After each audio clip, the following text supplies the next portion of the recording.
नमस्कार, मैं मनीष स्वागत करता हूं आपको अपने इस यूट्यूब चैनल पे। दोस्तों, कल मैंने आपको एक राज्यसभा में जो नोटिस आई हुई थी आपके एग्ज़ाम से संबंधित बहुत सारे प्रश्न उसमें पूछे गए थे। कितने को ज्वाइनिंग दिया, क्या क्या हुआ, ये सब चीज़ों के बारे में उस नोटिस में दे रखा था बहुत सारी चीज़। उसमें मैंने एक पॉइंट बोलना भूल गया। आप कह सकते हैं कि बहुत सारे उसमें पॉइंट थे जिसकी वजह से मैं बोलते बोलते एक पॉइंट स्किप कर गया था, जिसकी वजह से आपको कन्फ्यूजन हो गई।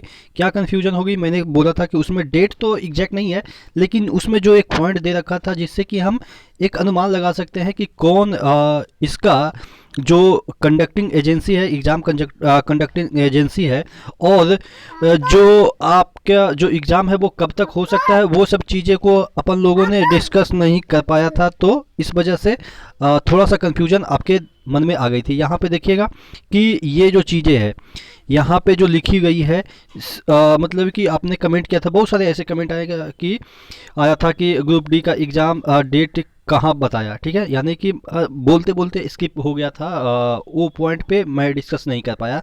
तो वही सब चीज़ों को डिस्कस करेंगे। ठीक है, एक बार फिर से उस नोटिस को देखेंगे और वो पॉइंट कहाँ पे है वो चीज़ों को हम डिस्कस करते हैं। इससे पहले कि वीडियो शुरू हो, आपको पता है कि जो टेक्स्ट बुक है वो आपके लिए लाया है ईयरली मॉक टेस्ट पास, जो कि आपको 299 में मिलता है, और इसको आप 269 में परचेज कर सकते हैं अगर आप एक कूपन कोड ER मनीष लगाते हैं। ER मनीष कूपन कोड लगाते हैं तो ये वाला चीज़ें आप 269 में परचेज कर सकते हैं, क्योंकि ये जो आपको 299 वाला है वो चीज़ें आपको 10% की उसमें डिस्काउंट मिल जाएगी। 269 में ये वाला चीज़ें आपको प्रोवाइड कर दी जाएगी। और आपको भी पता है कि कोई भी एग्ज़ाम को क्रैक करने के लिए मॉक टेस्ट देना कितना आवश्यक हो जाता है, और टेक्स्ट बुक भी मतलब कि और भी मॉक टेस्ट की अपेक्षा सबसे बढ़िया मॉक टेस्ट है, और इसमें बहुत सारे लोग पार्टिसिपेट करते हैं। तो आप कहाँ पे स्टैंड करते हैं ये वाली चीज़ें यहाँ पे पता चल जाएगी। इसका डिस्क्रिप्शन बॉक्स में मैं लिंक दे दूंगा, तो एक बार ज़रूर चेकआउट कर लीजिएगा। ठीक है, तो इस तरह के जो कमेंट आ रहे थे कि आपके कि कहाँ पे ये वाला चीज़ें मतलब बताए ग्रुप डी का एग्ज़ाम कब होगा, तो एक बार फिर से इस नोटिस पे आ जाते हैं।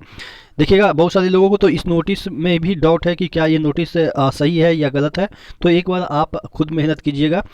जो भारत सरकार के राज्यसभा के वेबसाइट है वहाँ पे जाके ये वाला चीज़ें आप फाइंड कर सकते हैं। उस वेबसाइट पे अभी भी पड़ा है, क्योंकि ये वाला चीज़ें कभी हटाई नहीं जाती है।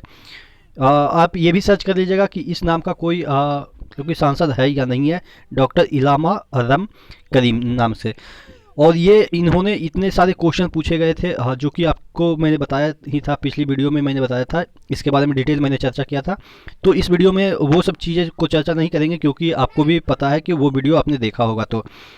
तो ये जो सबसे बड़ी चीज़ है कि जो RRC ग्रुप डी का एग्ज़ाम, यहाँ पे देखिएगा, RRC 01 2019 लेवल 1 पूर्ववर्ती समूह घ।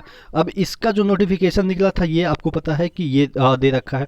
इसमें कितने वैकेंसी है ये दे रखा है। इसमें कितने एप्लीकेशन फॉर्म डाले गए आप देखेंगे, 1,15,70,444 डाले गए। तो मैंने बताया कि तकरीबन 46 अराउंड इसमें जाएंगे अटेंडेंस।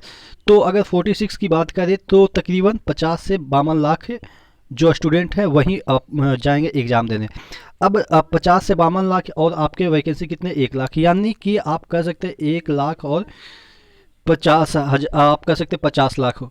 ठीक है, तो अप्रोक्स अगर हम बात करें कि इसका कितना परसेंटेज है, तो 50 में 1 यानी कि 100 में 2। ठीक है, 100 में 2 लोगों का इसमें सिलेक्शन होगा। अब 100 में 2 लोगों का सिलेक्शन होगा तो कहने का मतलब ये है कि बहुत सारे ऐसे भी होंगे जो कि सिर्फ एग्ज़ाम देने जाते हैं, और बहुत सारे ऐसे होंगे जो कि पढ़ के एग्ज़ाम देने जाते हैं। तो इसमें आपका जो होगा लेवल ऑफ कंपटीशन वो काफ़ी कम होगा। और भी मैंने फैक्टर समझाया कि बहुत सारे ऐसे होंगे जो कि सिर्फ और सिर्फ इसलिए जाएंगे कि फॉर्म भर दिए। बहुत सारे लोगों का सिलेक्शन भी बहुत जगह हो गया होगा। GD का अभी वैकेंसी निकले हुए हैं, उसके बाद GD के पहले के वैकेंसी मतलब अभी तो निकलने वाले हैं, पहले के वैकेंसी है। उसके बाद LP टेक्नीशियन, फिर NTPC, बहुत सारे तरह के जो कैंडिडेट हैं जो कि इस 50 लाख में जाएंगे, और उसमें जो क्वालिटी मेंबर है वो ऑलरेडी सिलेक्टेड है। तो इस वजह से आपका जो कट ऑफ है वो कम जाएगा, और वैकेंसी भी काफ़ी है पिछले बार की अपेक्षा।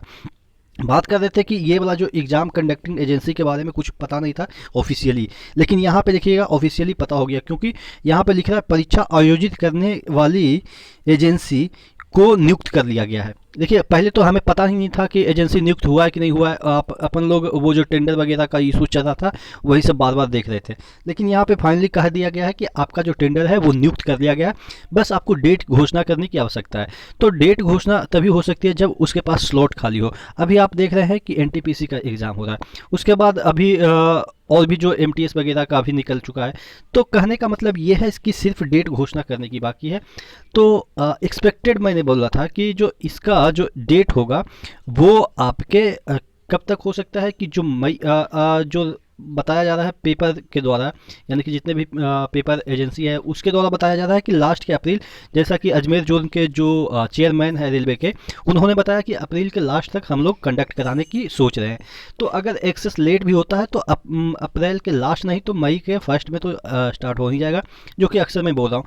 तो कहने का मतलब ये है कि बहुत सारे इसमें CHSL के भी एग्ज़ाम होंगे, तो उसको इस तरह से अरेंज किया जाएगा कि CHSL का भी एग्ज़ाम हो और इसका भी एग्ज़ाम हो। क्योंकि आपने देखा होगा कि बीच में ये जो NTPC का एग्ज़ाम चल रहा था, तो इसमें ऐसा नहीं है कि एक एग्ज़ाम को पोस्टपोन कर दिया और दूसरे एग्ज़ाम को ले लिया, नहीं, दोनों को मिक्स करके ले रहा है। थोड़ा सा गैपिंग दे रहा है, ठीक है, बीच बीच में थोड़ा सा टाइम दे रहा है, कम बच्चे को बुला रहा है। लेकिन जब वो ECA फाइनल कर लिया है, और बात रही ECA किसका फाइनल हुआ है, तो आपको भी पता है कि जब NTPC का एग्ज़ाम ले रहा है जो TCS है वो ले रहा है, तो ऑब्वियस है इतना बड़े स्केल पे इतने लोगों का एग्ज़ाम एक ही एजेंसी कंडक्ट करा सकती है, और उसका रिकॉर्ड भी अच्छा है। ठीक है, वो अलग बात है कि कहीं कहीं फर्जीवाड़ा होता है, तो कहीं कहीं फर्जीवाड़ा उसके हाथ में भी नहीं होता है, TCS के हाथ में। क्योंकि लोकल लेवल पे जो एग्ज़ाम सेंटर वाले होते हैं वो अगर कर देते हैं तो TCS की इसमें कोई गलती नहीं होती है। वो बाद में अलग बात है कि कार्रवाई की जाती है। लेकिन अगर आप और भी एजेंसी की बात करें तो उसका रिकॉर्ड तो और भी ख़राब है। अगर आपने JEE दिया होगा तो आपको पता होगा कि उसमें एजेंसी ही मतलब कि चीटिंग करवाई थी। तो ये वजह है कि मैं कल नहीं बोल पाया था इस मुद्दे पे, क्योंकि इतने सारे पॉइंट बोलने थे जिसकी वजह से ये वाला चीज़ें छूट गई थी। तो एक बार फिर से रिमाइंड कर दूं कि यहाँ पे जो चीज़ें हैं वो आपने देख लिया कि जो ECA है वो फाइनल हो गया है। हालांकि इसमें तो नहीं बताया कि किसको फाइनल किया है, लेकिन आपको भी पता है कि किसको फाइनल ये टेंडर मिला होगा। ठीक है, TCS को ही मिला होगा। और हाँ, लेवल ऑफ एग्ज़ाम, यानी कि पिछली बार का जो मतलब कि जिस तरह के पेपर पूछे थे, क्या वैसा ही पेपर पूछेगा? तो मुझे नहीं लग रहा कि वैसा कुछ उतना टफ क्वेश्चन पूछेगा, क्योंकि जिस तरह के अभी एग्ज़ाम में पूछे जा रहे हैं क्वेश्चन आपके NTPC में, उतना लेवल के नहीं पूछे जाते। मतलब कि पूछे जा रहे हैं, ऐसा नहीं है कि मतलब कि लेवल के नहीं पूछे जाते, लेकिन जो साइंस का लेवल ग्रुप D में होगा वो प्रीवियस ईयर की अपेक्षा मुझे लग रहा है कि 60% ही टफ होगा, यानी कि उतना टफ नहीं होगा। ठीक है, आशा करते हैं चीज़ें समझ में आई होगी। फिर भी अगर मन में कोई डाउट है, देखिए मैं हमेशा बोलता हूँ कि कई बार चीज़ें क्या होती है कि छूट जाती है, तो उसको ये अन्यथा ना लीजिएगा कि मैंने उस पर ध्यान ही नहीं दिया। क्योंकि इतना चीज़ होता है कि कभी कभी चीज़ें छूट जाती है, एक ही बंदे को सब कुछ करना होता है ना। तो आशा करते हैं चीज़ें समझ में आई होगी। एक बार फिर से रिमाइंड करते हैं कि टेक्स्ट बुक आपके लिए लाया है ईयरली मॉक टेस्ट पास, जो कि आपको 299 में मिलता है, 269 में मिल जाएगा अगर आप year Manish coupon code use करते हैं। और एक बार फिर से यहाँ पे मैं बता दूँ कि जो चीज़ें आप फेसबुक पे अगर मेरे पेज से जुड़ना चाहते हैं तो आप एक बार यहाँ पे ये ER मनीष सर्च कीजिएगा, एक पेज आएगा, वहाँ पे आप ज्वाइन हो जाइएगा।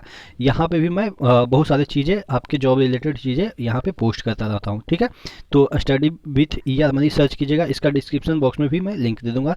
तो नेक्स्ट वीडियो में मिलते हैं, तब तक के लिए धन्यवाद।